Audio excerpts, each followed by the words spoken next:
everyone, and thanks for joining us as we begin our 5th anniversary season of Long Island Trackside.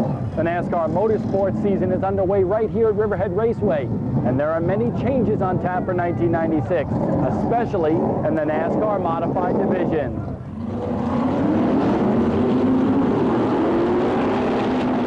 The off-season has been a silly season for the Winston Racing Series Modifieds at Riverhead Raceway. In fact, there's quite a few new modifieds. First, the comebacks. 1983 champ George Brunhutzel makes a return after a few-year layoff from the Modified Tour. He's in the Ira Bromley-owned 23. And former winner at Riverhead Raceway, Jerry Salamito, is back again from the Mini Modified division. There's also a whole new crop of rookies this season, the most notable, late model driver Howie Brody. 94 late model champ Ed Denseski will wheel a modified for Bill Park this season. Tom McCann returns with his familiar number 16 this year and a new sponsor, Hempstead Harley-Davidson. Most of the other track regulars have returned as well, and they'll all be attempting to dethrone three-time defending champ Don Howe. Mr. Consistency did not get off to a good start on opening night, trying to follow the 49 of Chris Young past Quinn Volcramp for second. Howe on the 99 touch, and the sparks fly. Going pretty good, and then all of a sudden, I don't know if I came down on somebody or somebody hit me, but we're in the wall. I really don't know what happened. I was running on the outside of somebody, and they just figured, I don't know what they were figuring, actually. Just didn't want to give me any racing room. I was already wheel to wheel with them practically, and I don't know, it's just no courtesy, I guess. Howe's misfortune was Ed Brunhutzel's gain. The runner-up to Howe in the point tally the past two seasons put his 8X modified underneath Chuck Stoyer on lap 26 and then drove to victory in the 36-lap event. We'll take this all the time. I think this is the first time we won on opening night since we started running Riverhead, so if we can just keep the roll going, we'll be in good shape. Quinn Volgraf made the highlights again last week. He loses the handle on the 99 even before the start of the race and parks it in the wall. Don Howe did have a better week. He drove around the 82 of Danny Watts and walked away from Tom McCann for the win.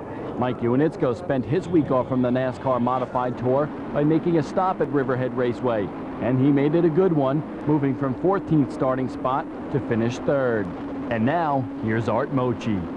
It's certainly been a season of change for the late model division. The biggest switch, the absence of 1995 champion Dan Giovanelli. For now, he's racing a Legends car after a falling out with former car owners John and Cheryl Heather. John and I had a few problems, and I guess he felt that he was doing what was going to be best for him, and he switched teams and whatnot. So, and we're looking to see hopefully get back into a late model or maybe a modified along with the Legend car. Flemington Speedway driver Glenn Tyler now sits behind the wheel of the 28. Another addition to the ranks, driver Rob Gardner. After winning the Blunderbuss title last season, he's decided to jump ship and start late model racing. But Gardner's debut didn't last long. He was in the pits early in the race. Back on the track, John Shortell taps the 41 of Sal Maniscalco and speeds into the lead. But it didn't take long for veteran Paul McInerney to reel in the 62 and make his move into first. Once there, McInerney had his hands full with the 55 of Steve Tooker. Tooker had the edge, slipping underneath McInerney and taking the lead.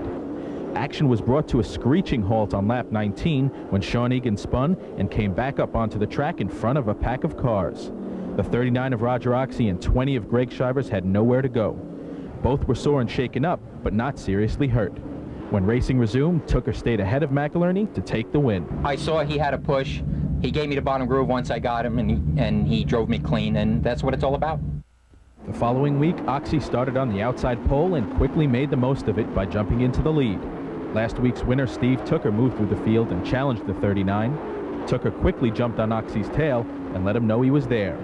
On the last lap, the 55 tries to go outside, but it was too little too late. Oxy holds on to win the event a week after leaving the racetrack in an ambulance. It's a much nicer experience, let me tell you. The ambulance ride was not fun. That was my first one, and I hope it will be my last. This season, we're seeing some new cars and faces in the late model division. But conspicuously absent is Ralph Tasso, last season's figure 8 division runner-up. At the end of last season, Tasso said he was going to leave the figure 8s and race a late model, but he is yet to come back in either division. Flagman Bruce Knoll ushered in another season of figure 8 racing with the traditional running green flag. Kenny Hyde wasted no time. He tapped the 36 of Lou Wagner and jumped into the lead. Hyde was on easy street until he spins on lap 8, giving up the lead to defending champion Roger Maynor. The 28 loses the competition, taking home the opening night win. The following week, the 8 of Ron Harrison bumped his way into the lead. During an early race restart, Ed Kife slipped into first. He was on the fast track until the 39 and Ken Harsh met in the X with just 2 laps to go. Kife was not very happy about the way his race ended and made sure Harsh knew about it. The 58 of Kenny Hyde takes advantage of the situation, taking the checkered flag and the trip to victory lane. I'm sorry to win it this way. I feel bad for Eddie, but I won. That's the most important thing.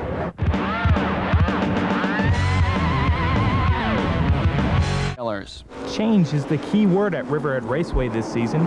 In the Charger division, the championship team of Mike Waslonis and Top Notch Racing split at the end of '95. Waslonis teams up with new car owner Jamie Conroy. Danny Grennan now pilots the Top Notch Racing Monte Carlo. Joe Hartman has a new racer for '96, and second place point man Mike Harold is missing in action. There was plenty of action a couple of weeks ago as the season kicked off with Chris Olbermeyer trading paint with Jim Kiesel. Kiesel loses control and slides into the 57, handing the lead to Tom St. Clair, who goes on to win the 20-lap event. Last week, a late race restart proved costly for race leader Rusty Turbish. The 37 in George Crockett slammed doors down the front stretch, and Turbish spins into the infield. On the final lap, Turbish got his revenge, playing jam car and allowing Joe Hartman to celebrate in victory lane. It looks like a little altercation between the top 2 runners.